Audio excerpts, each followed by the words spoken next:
Hey everybody, it's Miss Elizabeth, and I am here again with Bob. Yay!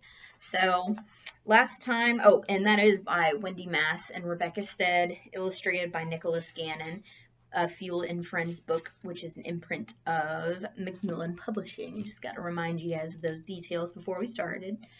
So, last time we found out that Sarah and Libby used to hang out a lot, and we found out that Sarah just thought Bob was the name of Libby's imaginary friend, and that she had buried a time capsule for him somewhere.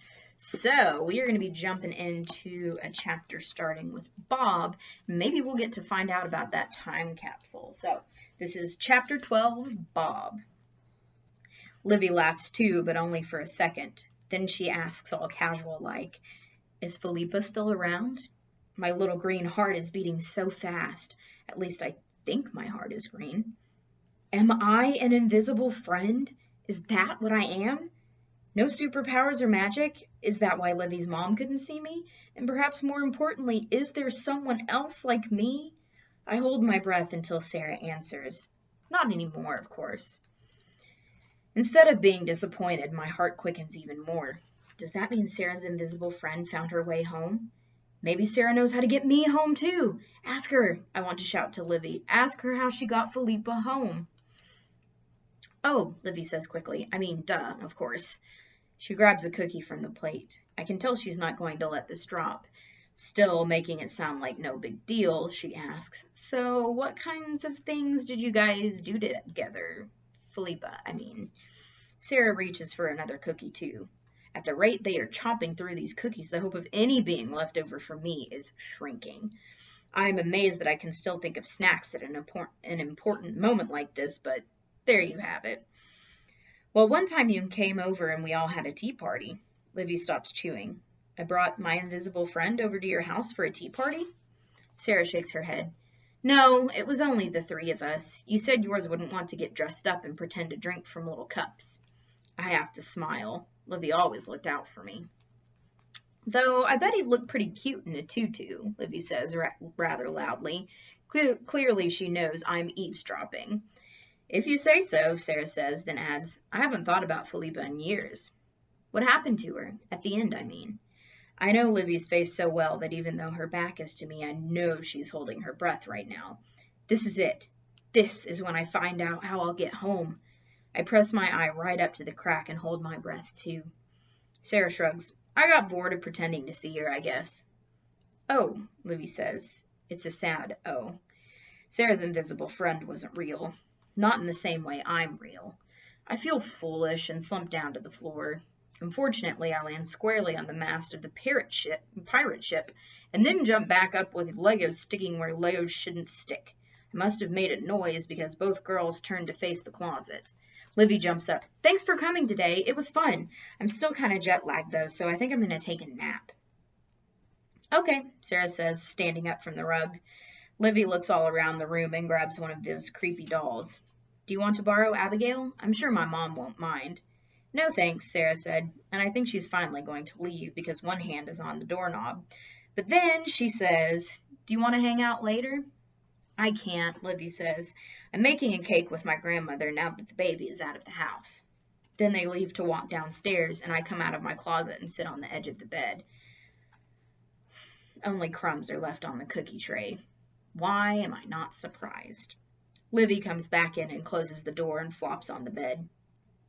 I think you need a larger chicken suit. That one's like 5 times too small for you now.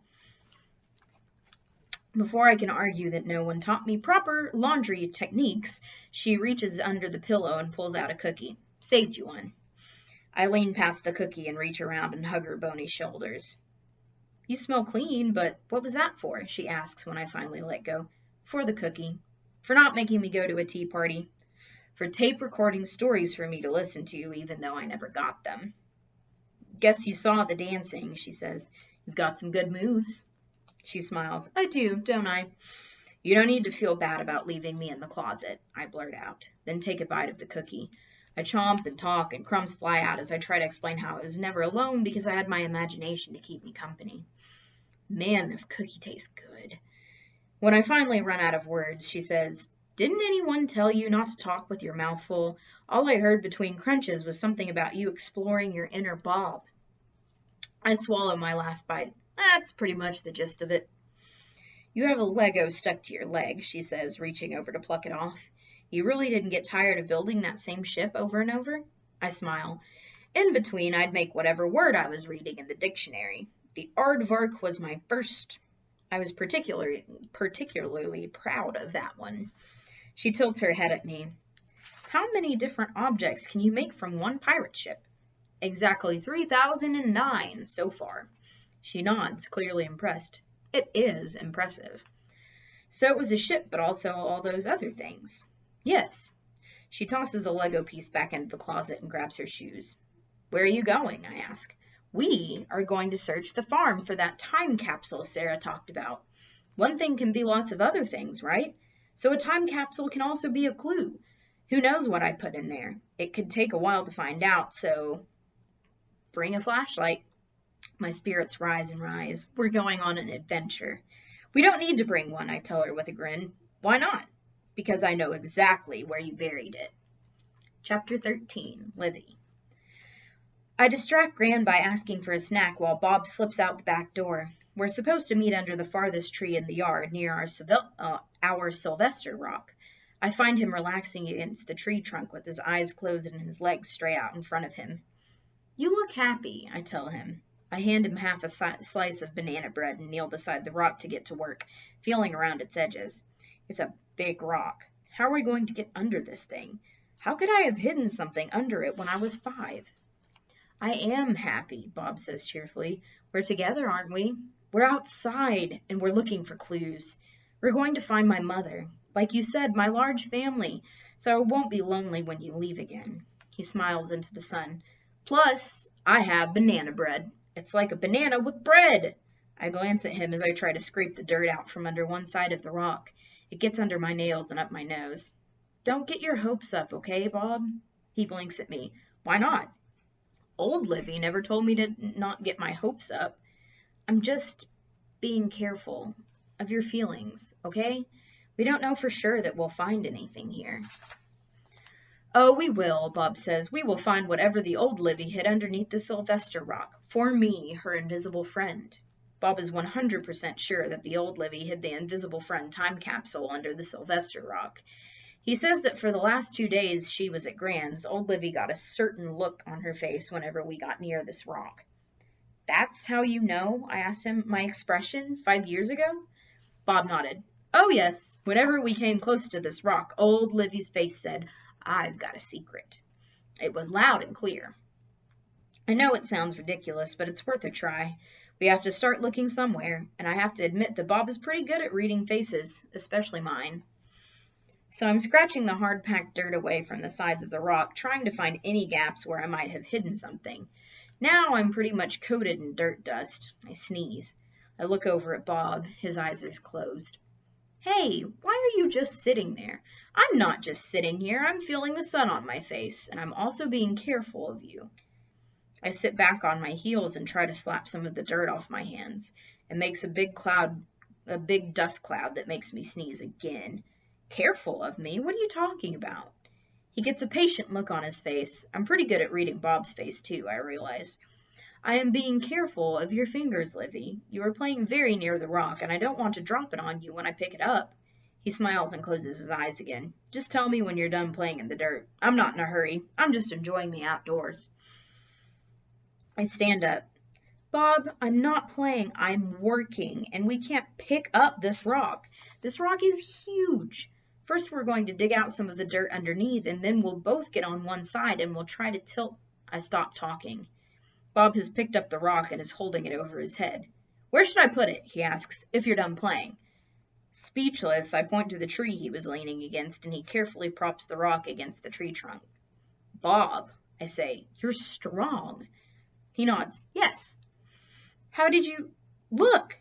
"Because there is something lying in a little dugout place in the dirt, almost exactly where I had just been digging. There must have been a little hollow spot under one edge of the rock, but 5 years later it's packed hard with dirt." "You were right, Bob." I brush the dirt off the top of whatever it is and pick it up. It's a glass jar sealed with a metal lid. Bob doesn't even look surprised. He just gently puts the Sylvester rock back into place, as casually as Superman would. I try the lid, but it won't turn. Bob takes the jar from me, but says, "Let's open it at Gran's, after you wash your hands. This is old Libby's treasure, and I don't want to get it dirty." Bob does his best chicken walk all the way back to the house. Doesn't seem to matter that chickens can't really hold things. Chapter 14, Bob. Gran is on the phone in the den, and we slip right past her and up the stairs. Her voice is crackly and high-pitchy, which means she's talking to the bank again. After I supervise her hand-washing, Livy gets to work twisting off the lid. She grunts, she groans. I try to keep still, but it's not easy. Finally, she lowers her arms. "This is on good. I must have been stronger when I was 5. "You were different strong," I tell her, holding out my palm. She places the jar in my hand, and I only have to twist the tiniest bit, and the lid pops off. "I'm sure you loosened it up," I tell her, handing it back. "Uh-huh." She peeks in, then turns it over. It takes a few forceful shakes before 3 things fall out onto the bed. 2 pieces of black licorice and a rolled-up photograph of old Libby sitting on the floor in front of the bookshelf in this very room, reading a book upside down. The book is upside down, that is. Libby herself is right side up. And that's it. I look at her, and she looks at me. "I'd have thought a time capsule would contain more stuff," I say, grabbing a piece of the licorice. "You're not really going to eat that, right? It's 5 years old." I pop it in my mouth. "Stale licorice is better than no licorice any day." Livy's hand darts out and grabs the second piece before I can get it. "Let's make sure you survive the first one," she says, sticking it in her pocket. She picks up the photograph. "Why would I have put this one picture in there?" she wonders out loud. I'm kind of insulted. There's nothing about me in the jar. Would it have been so hard to put in a feather for my chicken suit? She picks up the photo, then flips it over. "Hey, Bob, look! Something's glued onto the back." She peels it off and holds it up with a grin. "It's a feather from your chicken suit." I smile sheepishly, ashamed of myself. Of course Livy wouldn't have left me out. I take the feather and stick it onto one of the many bare spots on my belly. It's in much better condition than all the rest. "The picture is pretty cute," I tell her, looking closer. Old Livy is obviously pretending to read the oversized book. It looks like a cool book with lots of colorful pictures on both covers. I twist my head until I can read the title. "Fairy and Folk Tales from A to Z." It's like my dictionary, A to Z. I don't think I know any fairy or folk tales, but Livy does, or at least her mother does. Livy studies the picture too. Suddenly she grabs my arm. "Bob! Who does that look like on the cover?" She stabs her finger at the picture. "What do you mean?" I turn it so the book cover is facing the right way and try to identify the objects from the cover. "Is that a mermaid?" "Yes," she says impatiently. "It's a mermaid on a rock, a 3-headed lion, a lumberjack, a fairy, and you." "Me!" I grab the photo back. The only drawing on the cover I don't recognize as one of those other things is some kind of short green creature with one eyebrow. Okay, I see why she'd think I bear a slight resemblance to the creature in the drawing, but no. I shake my head. "I think you just insulted the character in the book. He's much more handsome than me." "Bob," she says, "you look exactly like this guy."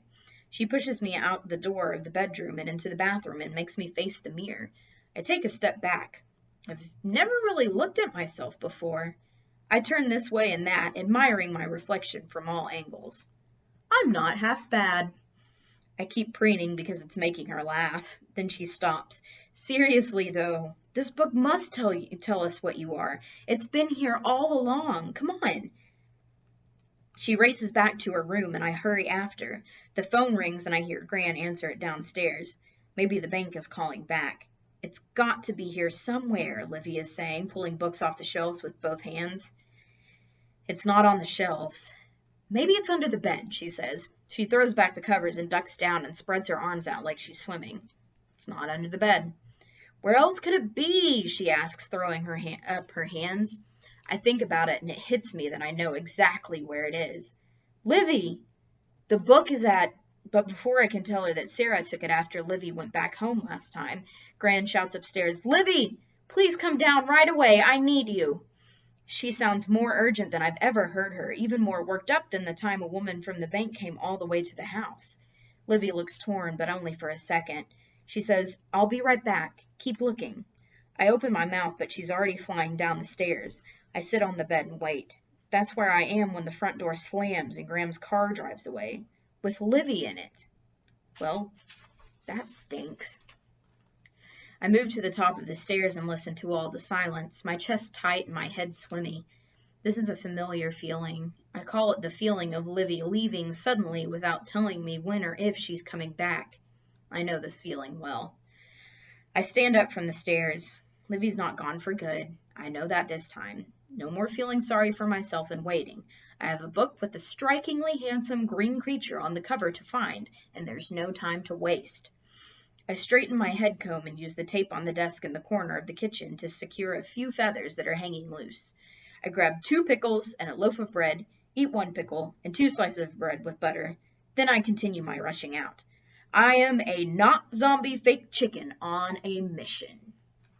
All right. I think that's a good spot to stop for today. And look at this, we're getting so close. So we have found out that there is a book that has a picture of Bob on the front of it, but they don't know where it is.